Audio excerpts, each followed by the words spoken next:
In this short video, we'll be looking at the common functions of the word that in sentences. There are 4 common functions for the word that in English. We use that as a determiner, as a pronoun, as a connector to adjective clauses, and then also as a connector for noun clauses. The first function of that we'll look at is that as a determiner. When that is used as a determiner, it's followed by a noun phrase. So for example, that textbook belongs to the instructor. We have that textbook. We have textbook as a noun, and then that is the determiner.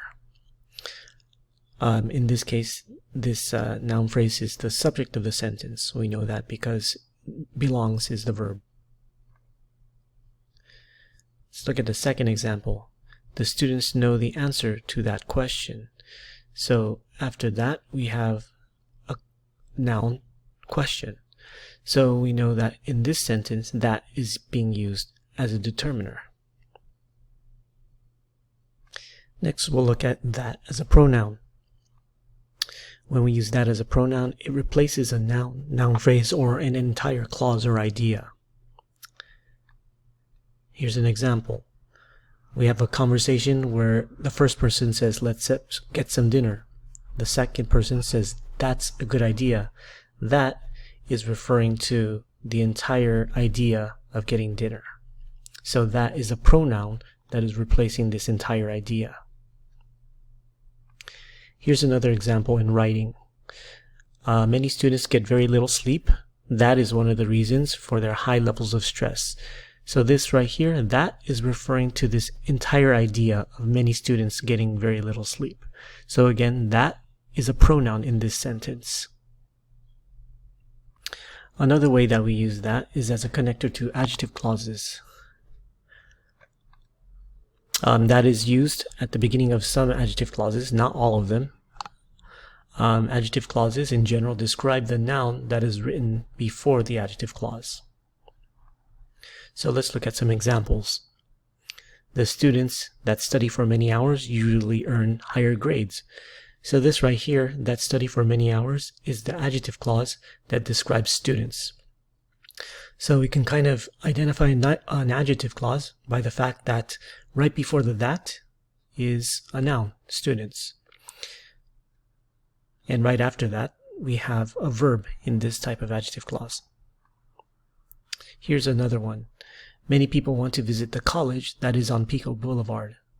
We can see that is on Pico Boulevard is our adjective clause, and it describes the college, the noun right before it. So you want to remember this hint. There's usually a noun before an adjective clause. That's what you want to look for in the sentence to identify the use of that as a connector for an adjective clause. The final way that we use that is as a connector for noun clauses. So it's used at the beginning of many noun clauses, specifically statement type noun clauses, and noun clauses in general are used to report what someone says or what someone thinks. Here are some examples. The student stated that the exam was very difficult. That the exam was very difficult is our noun clause. One way to identify this is it starts with that, and if we look before that, we have a verb of reported speech. In this case, it's stated. Also, we can look after that and see that we have a subject and a verb. But more importantly, we look before that to find the verb of reported speech. Here's another example. Many people believe that grammar is very interesting. That grammar is very interesting is the noun clause. We look before it. We have a verb of reported speech or mental activity, followed by the noun clause. So the hint you should remember for identifying noun clauses is that there's usually a verb, sometimes an adjective before a noun clause. And those are the 4 ways that is used in sentences.